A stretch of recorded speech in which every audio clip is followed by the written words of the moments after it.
So I'd like to start with a little bit of an anecdote. I was at the International Film Festival screenings in Chicago in October, and there were a lot of Mexican films that were screened there, and none of them had anything to do with the violence associated with the border. And there was a question and answer session after a film that has kind of an awkward title, but it's a very good film. It's called Everybody's Got Someone, Not Me. I think it's also a song title. The director, Raul Fuentes, said that in the film, which is about this relationship between these two women in Mexico City in a very posh neighborhood and all of the restaurants they go to and bars and all that, he said that he wanted to show a side of Mexico that's rarely seen. Those kinds of neighborhoods, that kind of lifestyle. And he thought there really aren't that many films that show this, although I can actually think of quite a few. So this is the film I'm talking about. There's this film that also came out recently. But we don't really want to see those films. So as I thought about this, I thought, you know, these films don't really make it that big, this side of the border. They rarely get seen by audiences except for at film festivals. But instead what we're really interested in is the narco trafficker. And I think the narco trafficker, kind of like the luchador that we have here, is fast becoming a major cultural touchstone. So the reality is there's much more audience desire to see law and order stories about spectacular violence and transnational policing. And this intensification of the violence that's occurring on the border, I think, is actually leading to more and more media images of a violent border. And those of you who went to class today, we talked a lot about this. There are nothing but beheadings associated with the border, even though there's a lot of that's actually mythology. So Hollywood exploits the drug trafficking-related violence at the border as a lucrative context for these spectacular stories full of action, drama, and intrigue. And we talked about this earlier today. Here's a series that was really short-lived. I don't know if anyone saw it, Kingpin, which was really about this family of drug traffickers. And that became kind of a popular genre. And then, of course, The Last Stand, that no one has seen or no one wanted to admit to seeing in the classes I visited today. But here we have Arnold Schwarzenegger. He's, you know, he talks about this, wants to ignite his career, so he's getting in on the action and becoming, he portrays this border patrolman, even though it doesn't seem like that's his job, given this poster, but who has to come up against a narco trafficker and take him down. And so what you have is really a film that looks like a combination of The Wild Bunch, Machete, and No Country for Old Men, but with Schwarzenegger and Johnny Knoxville, so maybe a little less interesting than those. But by a Korean director, Kim Ji-woon, who's making his first film in the US. So the image of the bloody border, whether it's from the news or entertainment media or motion pictures, really replays the same tropes again and again in Hollywood film and media culture. So films in the border genre are often about mobility with some reference to the national boundary, and a cast of characters that includes the migrant or immigrant, often a benevolent Anglo lawman, and women or migrants who express the moral character of the male protagonist. The border symbolizes various divisions in the story, typically around the good-bad axis and national, racial, ethnic, gender, and sexual difference. The border is also a repository of cultural fears and anxieties around things like globalization, economic liberalization, drug trafficking and abuse, sex trade, and terrorism, while it's also a repository of undesirable or unassimilable people, like immigrants, terrorists, and wayward women. The other thing that happens along the border is that a lot of the lost battles of history are replayed again, or bubble up on the border. So the Alamo, Vietnam, the war on drugs in particular, are replayed to conclusions that restore confidence in the US in its role as global police. So the genre, as commandeered by Hollywood, reflects colonial attitudes about Mexico, Central America, and South America. Critical Latino media has created a vital and rigorous genre of border media that challenges this US model.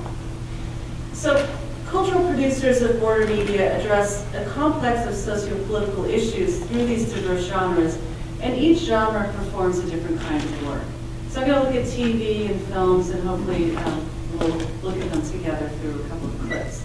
So I engage how these ideas are played out in the evolution of this media across these various genres. So I'm looking at reality TV, Homeland Security, USA, ABC 2009. None of these are really that long-lived. They last one season. Bordertown Laredo, which was on A&E, 2011. The neo-western, The Three Burials of Meliquiades, Estrada, 2005. No Country for Old Men. And then the critical cross-genre border exploitation film Machete. And then I'm going to look at a couple of Mexican films, Los Bastardos from 2008, Miss Bala, and the HBO Latin American series set in Mexico that I don't know if anyone's seen, Cappadocia. Has anyone seen this? Just interested in knowing? No. Okay. So, the war on drugs. The war on drugs is really similar to other kinds of wars that are against a concept. So, for example, the war on terror. So a war against a concept is a war that has no designated enemy. You know, no particular people or nation as its object. But the concept often does stand in for a particular racialized group. And these kinds of wars are never localized. They have no limits, so they can spread across borders. And they can be transported to other parts of the world. They're often global wars. So outgoing Secretary of State Hillary Clinton declared the phrase the war on terror to be obsolete. A similar declaration was made about the war on drugs, which a lot of policy analysts agree has been a complete failure in the US and elsewhere. But nonetheless, the term and its initiatives continued unabated in Mexico during former President Felipe Calderon's administration. And rather than containing violence, the Mexican war on drugs actually increased it. Though the president argued that the increase in violence, and we talked about this earlier today in the classes, is actually due to lax gun laws in the US. It's actually very difficult to buy a gun legally in Mexico. And in the US, it's pretty easy. So the violence was attributed to the 2004 expiration of the assault weapons ban. And also the congressional investigations of the Fast and Furious debacle really brought this flow of arms into Mexico to light. So the war against a concept is about maintaining a social order. And it's also indistinguishable from police activity in the security state. In the case of the war on drugs in the US and in Mexico, it means the alliance of the police and military, and even paramilitary forces like the immigration posse in Arizona. So as many critics have noted, a dominant part of negligence, war is no longer a state of exception when the rule of law is lifted temporarily, but it's the norm, and it's also a vital part of capital economies. So the security state is one in which policing is constant. Police activity and military operations are commingled, and the line between war and peace is blurred. For Hart and Negri, the illusion of policing and war poses obstacles to social transformation, to political action for peace and justice movements. But I think that border films and media do suggest some possible solutions to this impasse in political action. There's no alternative to the perpetual war on the border if violence is addressed with more violence and more policing. So the films and shows that I'll talk about here are reflections on violence, policing, and the role and function of the state in international relations between Mexico and the US, and take place along the border or with some reference to it. So if a modern nation state maintains a monopoly on legitimate violence, limited only by international law, in Mexico this monopoly is challenged by narco-traffickers in their power to infiltrate the state and in some cases to supplant it. Not that the violence associated with drug trafficking and organized crime is legitimate, but to the extent that it may occur in coordination with the state or its corrupt representatives, and it escapes legal action, it masquerades as legitimate. So narco-violence creates an atmosphere of fear in a sense that organized crime is omnipotent and even greater than the law. Organized crime does not seek legitimacy but dominance. and it's achieving ever more dominance through terrorizing spectacles of terror, of violence. So there have been a number of more critical Hollywood films that exploit the mood of violence, terror, and mayhem at the border in a way that really harkens back to the lawlessness of the Old West. So No Country for Old Men, The Three Barrels of Meliquiades, Estrada, Sin Nombre, Machete. But the deployment and significance of this violence is different. The violence in the stories forces the audience to react and perhaps reflect on the impact and meaning of violence for the characters in the story. Okay, so for example, the seemingly senseless violence of No Country for Old Men links drug trade to terrorism and border traffic, but like Machete will do later, it also takes this association one step further. So the brutality perpetrated by the protagonist, Anton Chigurh, played uncannily by Javier Bardem, does not have any logic or designated goal. Instead, Anton creates a mood of violence and terrorism, one that reflects the cultural climate of North America. It forces the audience to consider the role of Washington in this violence through various cultural references to failed wars, including Vietnam, of which the main character is a veteran, and of course the war on drugs. Thus, it forces a reflection on the role of the state in the perpetuation of violence. So the Three Burials, of which this slide is a part, offers a unique solution to this. So the Three Burials of Meliquiades Estrada is about the relationship between a ranch hand, Meliquiades, and his colleague Pete, played by Tommy Lee Jones. And the relationship is really symptomatic of this kind of interracial transborder dynamic, where Meliquiades is something of a blank slate upon which Pete projects his fantasies about Mexicans in Mexico. But the story takes a turn when Meliquiades is wrongly targeted and killed by the border patrolman Mike, an incompetent cop. And Pete promises that he's going to take his body back to Mexico. And he's so devoted and really inspired by this fantasy of this idyllic and pre-industrial Mexican town, mournfully abandoned by migrants for economic liberation in the north, that he refuses to kind of give that up.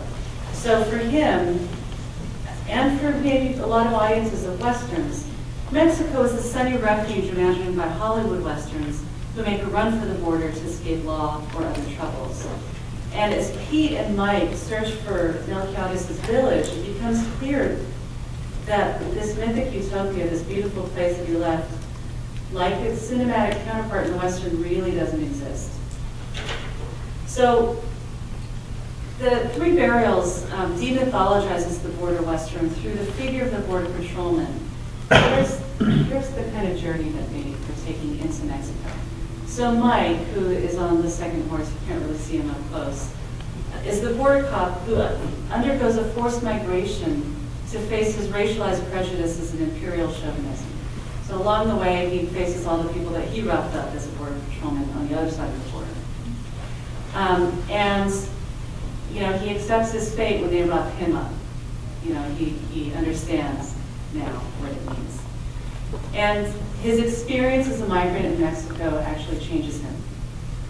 So in the final scene, when Pete demands that Mike ask the deceased Meliquiades for forgiveness, Mike is really contrite. He really means it. The transformation belongs not to this liberal, kind of idealistic, paternalistic Anglo hero, Tommy Lee's character, but to the reconstructed border patrolman. So it's the figure representing the state, the border cop, whose transformation shifts the coordinates of the genre. The onus and the responsibility for social change is upon the border patrolman, the Anglo character, again, most closely aligned with the state. And this new target of border media will reappear in a similar manner in Robert Rodriguez's Machete. So that's the sort of shift of focus I think border media has taken. So I'm going to talk now a little bit about TV shows that you may or may not have seen. So, Homeland Security USA. Though the generic work of television is different, they're really in conversation with a lot of the films that are produced about the border. And Homeland Security USA and Border Town Laredo are as much a part of the police genre, iconized by shows like Cops, which I'm sure everyone's seen or knows of, as much as they are a response to the increased interest in policing at the border. So both shows appeal to audiences seeking participation in the action of border security by creating a sense of immediacy and urgency within a procedural drama that always ends with the apprehension of a suspect or suspects. So the audience identifies with, here we have the cops, the honorable cop engages in all parts of the action leading up to the arrest. And the shows are actually not, as you can see here, racially aligned or divided, unlike past border media. Latinos constitute the border patrol and patrol alike. There's no racialized moral or amoral position, unlike films that you may have seen like The Border, or Jack Nicholson, or Borderline, in which Anglo heroes are really the moral core of the story. The more complex reality of these shows reflects the borderland's social and political conditions premised not on racial difference, but on the typology of citizen and alien. So this is now replacing the kind of racial dichotomy that existed prior. So this scenario plays into the current atmosphere of immigrant phobia, where citizenship actually supplants racial difference, at the same time that it actually continues to stand in for it.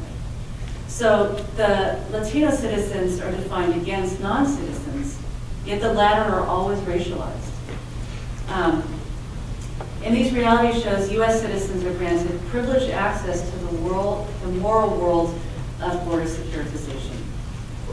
So, I'll keep it here. Homeland Security USA, again, like Cops, is made in cooperation with the state, in this case, the U.S. Department of Homeland Security, and each story reaffirms the work and effectiveness of state agencies.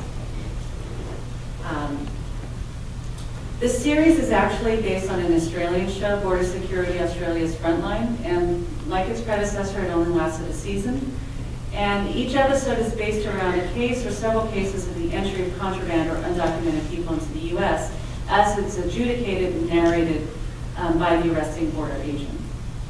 So there's a kind of voice of God narration that introduces each case and leaves little room for doubt about the officious tone and mood of the series. So in her reflection on the show Cops, Elaine Rapping shows how crime dramas ensure and maintain the primacy and authority of the state. Cops is particularly relevant to this analysis and as a precursor to a lot of these border shows for the way that it shifts the cop drama from the city to what Elaine Rapping calls the, quote, metaphoric border territory of highways, strip malls, trailer parks, and convenience stores, and places both that are ordinary and yet out of the mainstream. So the border cop reality shows actually turn this metaphoric strangeness of the outskirts into the actual marginal location or space of the borderlands, where living on and traversing the fringe is associated with all manner of criminality. So in the episode, I'll just briefly kind of describe it, called There Could Be a Tiger in There, of Homeland Security USA. A man tries to cross the border via bus with several cabinet doors. So he has these cabinet doors, and the cops are thinking, is he doing a home renovation project? What's up with these doors? But what really attracts their attention is something that he's wearing around his neck. So he's wearing a rosary that features Jesus Malvern, which is a patron saint for the narco traffickers, and it was a patron saint that is supposed to protect narcotics, firearms, and currency. So the Latino agent, who also believes in this kind of stuff, identified the rosary and said, something's up. He put two and two together and used this sort of special cultural knowledge to bring down this otherwise completely innocuous transit-covered doors. And what they do is they break open the doors and they find powder cocaine. So why is this significant? I think what's happening in these shows is that Latinos are deemed special agents that are useful to the state. They have a special kind of knowledge. And their knowledge is used to increase the efficiency of securitization at the border. So I want to put that, keep that in mind, because it's not until Machete that we see kind of special knowledge used for a different way. special knowledge that, you know, is earned for someone who has state-sponsored skills and use it in a different, deploy it in a different manner. So I want to talk a little bit now about the next show, Border Town, Laredo. And actually, I want to start with this, and hopefully we can hear this.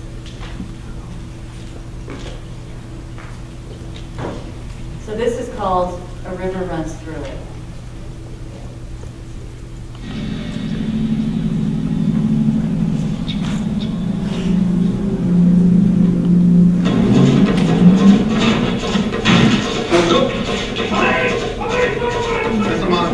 Definitely tells me it's from a cartel. A mí me vale de lo que pasa contigo, pero la niña no tiene nada que ver en esto. Hey, sorry. Woo! Me, I can't believe it. Good first marijuana. John Logan's gonna give it. Somebody's gonna have to be accountable for what we just took down.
Thank you for coming. We know from a source we have a large amount of marijuana coming through Laredo from one of the cartels across in the next couple of days. Today, maybe tomorrow. My name is Robert Cifuentes, and I'm a sergeant with the Laredo Police Department Narcotics Unit.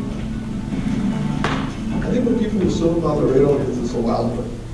We have a huge drug problem here. Lawlessness, violence, Nuevo Laredo is a city out of control, and only a river separates the dos Laredos, Laredo and Nuevo Laredo. This is where the drugs come across. We're right on the border. Not only are the drugs being consumed here in Laredo, but they're being transported through Laredo onto other cities. This is, the main port for narcotics. And people need to understand that we're trying our best, but we're fighting these organizations.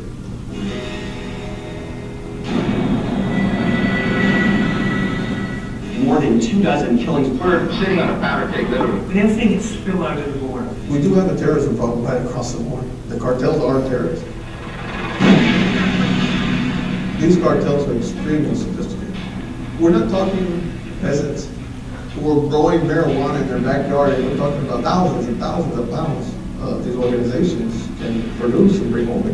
This is where we keep all of our marijuana, guns, cocaine, everything. And you just Right, so I just wanted to show the introduction, the way they set things up, and also what the kind of standard introduction to the show is.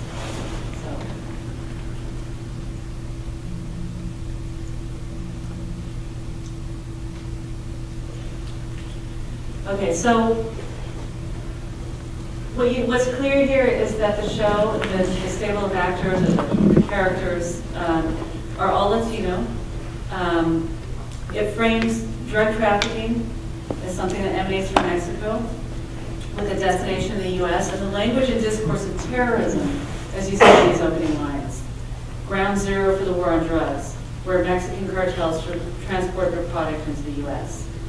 And in these same titles, the Laredo PD is responsible for stopping the drug flow from entering the border, crossing the border, and spreading to the rest of the nation. The opening title sequence is a montage that, again, is really standard for drug trafficking films. If you've seen Kingpin, A Man Apart, where images of drugs, guns, money is all interspersed with police activity and all their accoutrements, to create this kind of mood of action and danger. The show is similar to others of its ilk on A&E, The First 48, Cold Case Files, reality shows where we follow officers in the line of duty.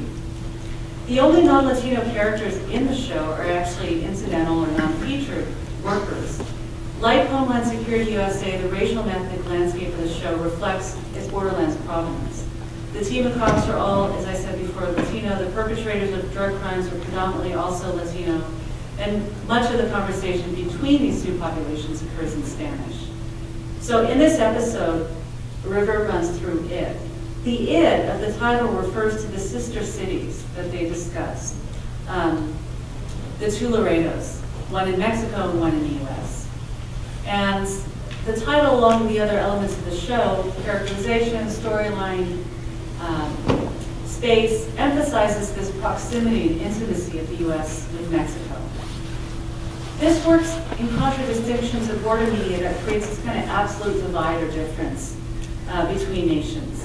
So in traffic or in other media where Mexico's always shot with a tobacco filter, in the US with a clear filter or blue tint, this really creates that distance and separation. Suddenly we have this media that's showing a kind of intimacy and similarity.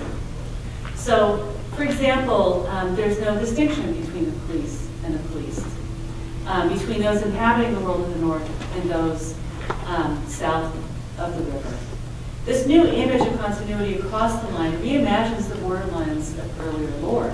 The show reflects the new border reality in which security forces actually reflect the composition of the community that they patrol.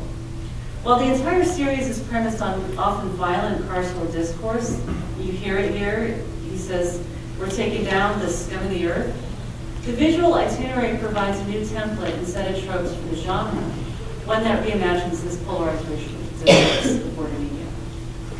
So in this episode, Officer Cifuentes refers to Laredo as a place that people assume is, you heard him say, to be a Wild West, and that the cartels are terrorists against whom they work tirelessly to combat.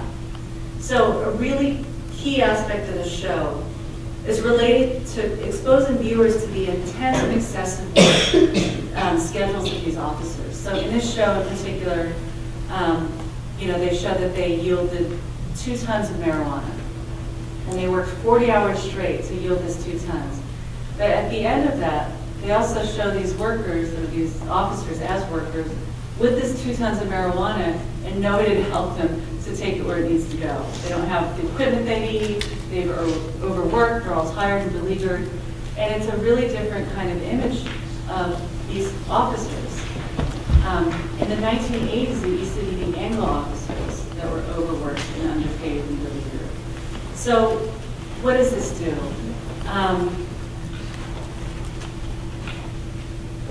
It implies that,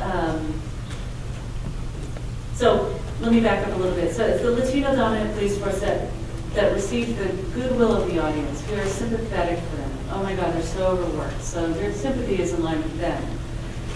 So this might be a representational upgrade for the Latino characters, but it also reinforces the carceral mood of the drama and the implied division between citizen and alien. The typology, again, that will be explored later in the show. So it privileges the state and the entire carceral apparatus as humane, inclusive, and just.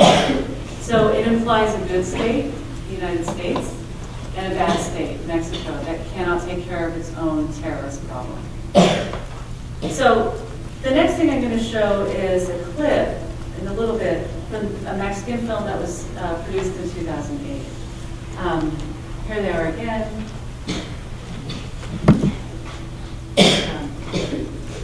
So this film examines the impact of the violent attitudes about migrants in the U.S. And it's about 2 Mexican day laborers, Fausto and Jesus, religious iconography notwithstanding, in LA's teamwork in the parking lot of a Home Depot. The film is slow and methodical, even meditative. For those of you who saw Miss Bala and you thought that was slow, this is even slower. It spends 3 minutes in the beginning just watching these 2 guys walking down the street for a really long time. The slow build into action allows us to experience their boredom, through waiting, and they're waiting for work, and the work doesn't come. but their waiting is actually interrupted by these episodes of racialized violence and degradation. You know, they get called out by teenagers, and just different things happen to them in the duration of their day. So the frustration of displacement, of inhumane treatment, homelessness, and poverty quietly build and intensify. The two men are hired to break into, they're finally hired, but the job that they have to do is not your typical job. They're hired to break into this suburban home in LA where, let me see if I have that image of it. So these are the guys. He's calling home saying, I'm sorry, I don't have money yet. Hopefully I'll get a job soon. They break into the suburban home. There's this white single mom who's just had dinner with her sullen teenage son. And you know, she's completely unresponsive, and you can tell that she's just so frustrated. So he leaves, he doesn't tell her where he's going because he's totally uncommunicative. And she eases her frustration with a hidden stash of crack cocaine, as most people do, right? It's a little shocking. You don't expect that, so suburban. But you understand that to be the key to her downfall. Because there's some unpaid drug debt or something that brings these men into her home. So what follows is really bizarre. So Fausto and Jesus enter the home and begin to sort of occupy it, making her serve them dinner, terrible TV dinners. They share a dip in the pool, they watch television, and they kind of toy with her in this fake domesticity, you know, entering a world to which they're excluded. If they're there to perform a routine hit, they really take their time to do it. And it's sort of confusing for audiences. You forget why they're there. So the three settle into watching a version of the Cops show mentioned earlier. So Cops is really kind of a theme here, but one that uses violence to assert this division between, again, the criminals and the state. And the violence featured on shows like this, particularly shows like America's Most Wanted, if you've ever seen that show, is always about home invasions. It's always about this feminine or feminized domestic space that's been invaded by some masculine force, usually racialized. So this has become a mediated form of social anxiety about the nation as this kind of vulnerable space invaded by rapacious Mexican intruders. So Fausto's reaction to the violence in the show, and he's the younger one here with the cat standing to the side, isn't fear or anger, but sadness. And I kind of want to show that clip because it's strange. So they're there for a hit, they're watching TV. You've seen Miss Bala. It's a really similar reaction to her reaction.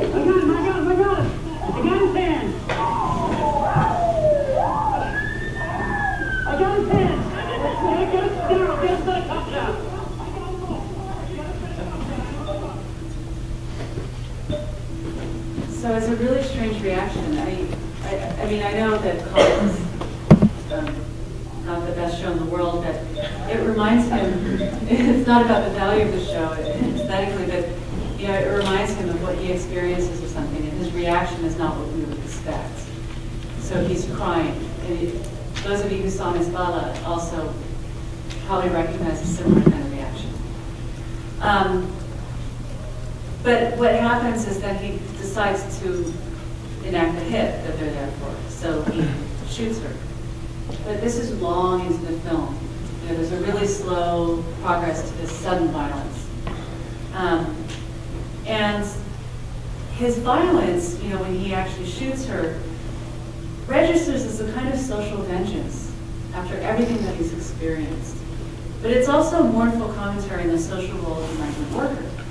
The film ends with the shooter not released from his drudgery or his oppression, but back in his place in the social order of the U.S., working in a field under the unrelenting heat of the sun. So, I think the message here is that violence begets violence. There's a kind of cycle here. And this is the last scene.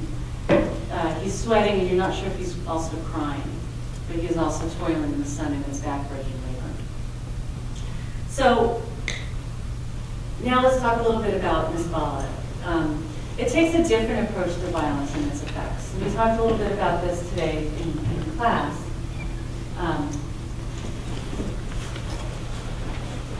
Turn to this. The film is loosely based on actual events involving the involvement of the Vidor queen with drug traffickers in northern Mexico. Its two main protagonists are set along this kind of parallel course. Laura, who helps her father in a small-time clothing business but dreams of stardom, and Lino, the head of an organized crime unit who's achieved power and wealth. Lino traps Laura in his world through a chance encounter in a nightclub where one of his hits goes down.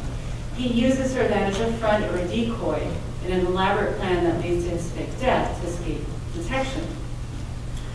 While border media set in the U.S. is about state violence as a positive endeavor, Ms. Bala explores how the atmosphere of violence and fear impacts the social order in Mexico.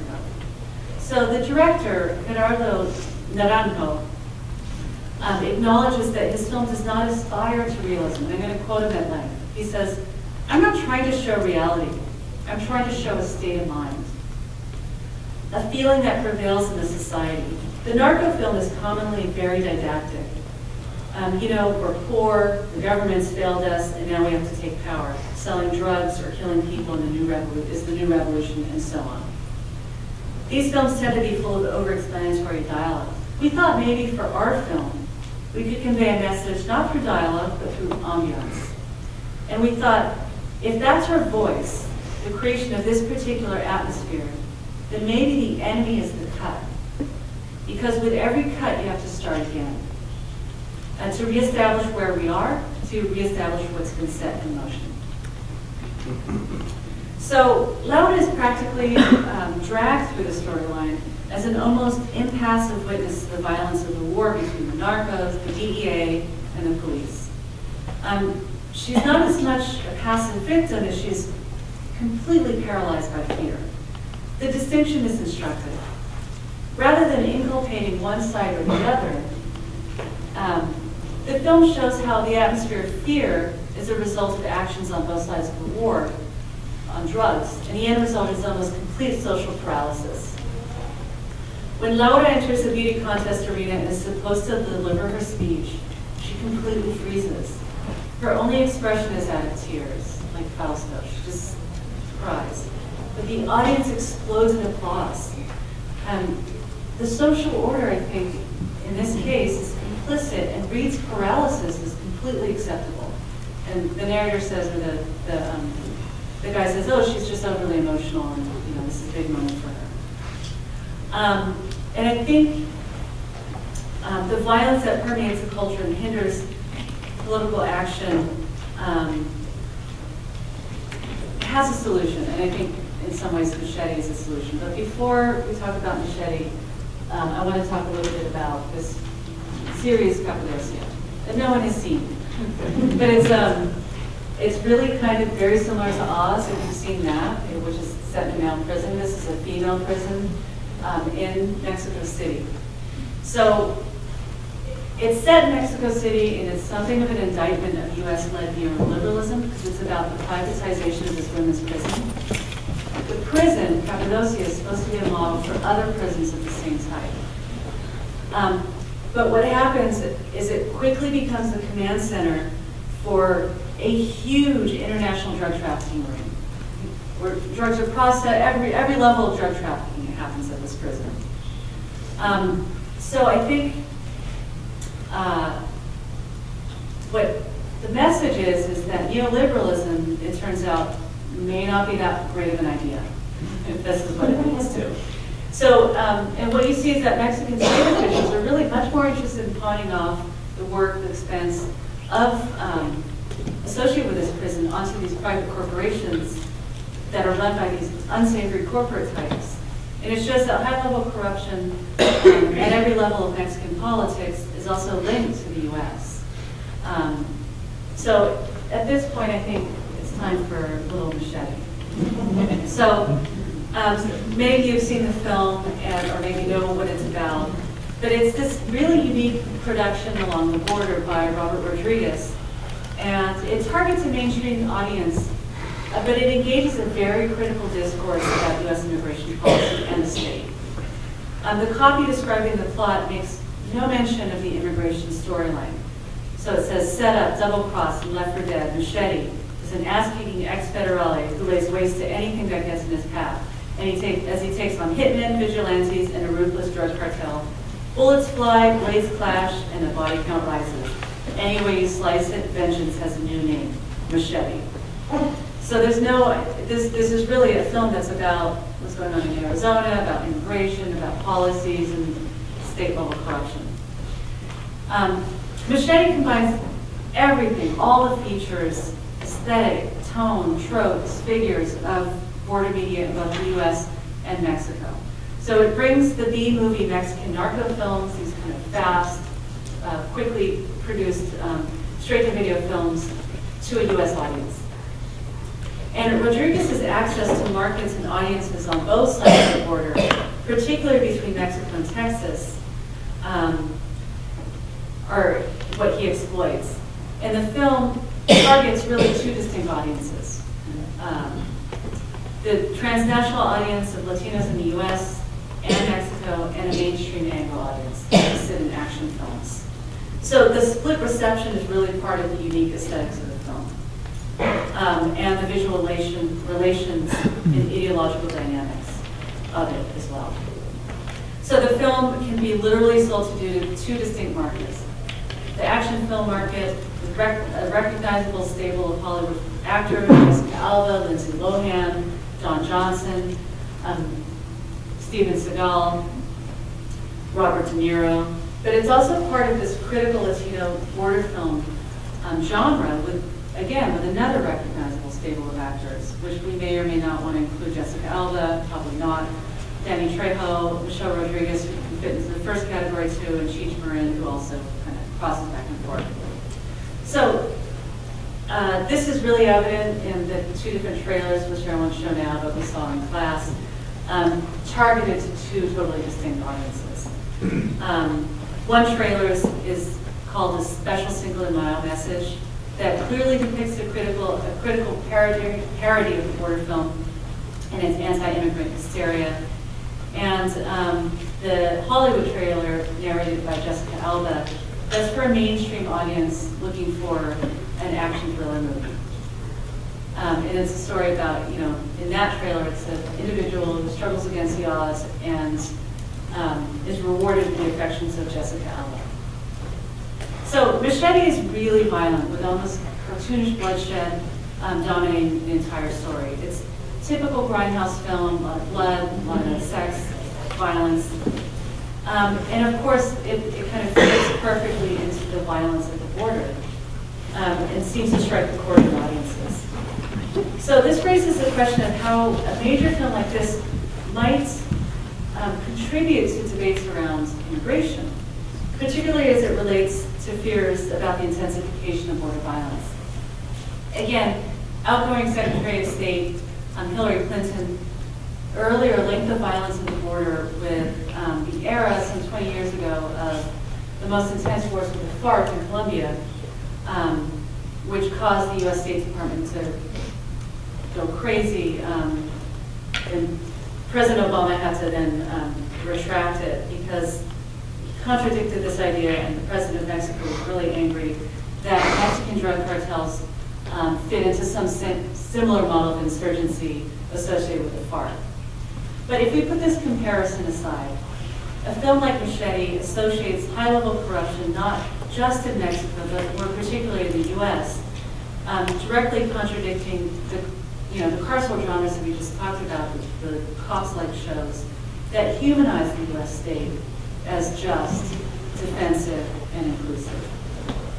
So Machete shows the disingenuousness of the rhetoric of politicians in the U.S. as a more insidious form of corruption. In fact, it suggests that the very U.S. politicians espousing anti-immigrant rhetoric are the ones most benefiting from it.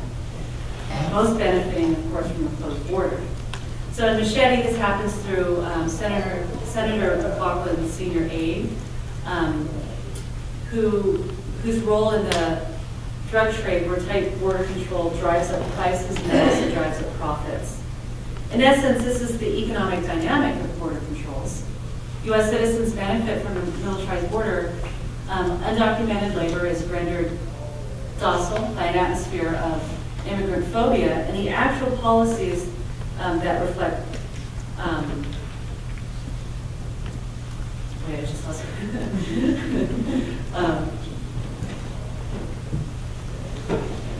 Okay, anyway, the actual policies that reflect this mood. This drives down the price of labor along with the price of the goods rendered by that labor. So a common feature of this scenario, often described as globalization, is the free circulation of goods and capital and the lack of mobility or the stagnation of labor pools. So Machete shows, in a really entertaining kind of dramatic way, that U.S. citizens benefit from the militarizing roles at border. The solution is really creative and seemingly fantastical. I think, and it's funny, but I think it also brings something new to this impasse, this political impasse. And a possible, presents a possible remedy. So there's a shift in focus at the state level that dissolves the border between the police and the policed, evident in the Mexicanization of the Anglo. So this happens in the film when the racist Senator McLaughlin, this guy, becomes Mexican to fight against the Minutemen and their crew, which is a really similar strategy in another film, Day Without a Mexican, where the solution is to take the racist logic to its very end. So you want Mexicans to go and Day Without a Mexican, so they get rid of Mexicans, the entire economy in California falls apart. So this idea here is that the only real solution to racism is to dissolve the ideological border it creates between races, and for the state or its representatives to change sides. So this happens again in the film when ICE agent, played by Jessica Alba, joins the struggle, and she leads, led by Michelle Rodriguez's character, and it becomes part of the leadership for immigration rights. Also, when the senator becomes Mexican, he survives this kind of massive wild gun shootout and overcomes the violence and divisiveness that his rhetoric created. But, I mean, he's not completely off the hook because at the end he is killed by, I think, the Minutemen, or supposed to be representatives of Minutemen. So some audience members may only see kind of the irony or the humor in the film, but even in that reaction, they're exposed to a possible solution to state violence and racial and ethnic divisiveness. Machete shifts the public debate that inculpates Mexico and Mexicans to shed light on the role of the U.S. state, imagining it not as exempt and humane, but as corrupt and imperious. Instead, we have Machete, a transnational hero who uses his state-sponsored skills to lead social and political transformation, and he's rewarded romantically. So just give Jessica Alba's affection to anyone who can get political transformation. So the message is delivered in the most palatable way to audiences, in sex and violence, with slapstick humor and a lot of irony. Also include a whole stable of major stars and a fairly decent storyline, and in short, this kind of grindhouse film elevated to another level. So as we saw with Miss Bala, a political message is most effective not when it's didactic, but when it catches an audience unawares, when it hits them right at their unconscious. Then it has the most power to change minds. So to conclude, border films are not benign. They affect attitudes and ideas about immigrants and immigration. They shape perceptions, and they transmit erroneous information about immigrant origin nations like Mexico. And they have the power to change these same ideas. Machete is a very timely film. Released not only at the height of immigrant phobia, but also just prior to the bicentennial celebration of Mexican independence, all the empty talk about renegotiating NAFTA. But Machete parodies immigrant phobia and hysteria and exposes the ridiculousness of the anti-immigrant ideas that characters espouse. Machete imagines and shows an interconnected network of actors struggling against a racist state, including everyone from both sides of the debate and representatives from the state, into the same multitude.